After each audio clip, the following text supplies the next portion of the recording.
నిర్ణయం తీసుకోకుండా ఇంట్లో ఉండద్దు. మనం పిరికి వాళ్ళలాగా మనం ఒక స్టెప్ ముందుకు వెళ్ళడానికి భయపడిపోవద్దు. ఆమేన్. చెప్పండి హల్లెలూయా, హల్లెలూయా. సంవత్సరాలు మారుతూ ఉంటే మనకు భయం వేస్తూ ఉంటుంది. ఫ్యూచర్ ఏమవుతుందో, పిల్లలు ఏమవుతారో, భవిష్యత్తు ఏమవుతుందో, కుటుంబం ఏమవుతుందో, ఏం జరగబోతుందో, ఏం చేయాలో, ఎలా చేయాలో, ఎప్పుడు చేయాలో, ఎక్కడ చేయాలో చాలా మనం భయపడిపోతాంటాం. దేవుడు మనకు తోడుగా ఉన్నాడు. ఫియర్ జోన్ నుండి కూడా మనం బయటికి రావాలి. ఆమేన్.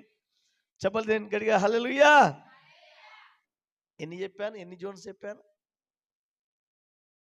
ఇప్పుడు ఎన్ని చెప్పాను? 2. మొదటిది ఏం చెప్పాను? వింటున్నారా? మొదటిది ఏం చెప్పాను? Comfort zone. అందరు చెప్పండి. రెండోది ఫియర్ జోన్, అంటే భయము అనే పరిస్థితుల్లో నుండి మనం బయటికి రావాలి. మూడో విషయం ఏంటంటే లెర్నింగ్ జోన్. అందరు చెప్పండి హల్లెలూయా. ఇప్పుడు పిల్లల స్కూల్లో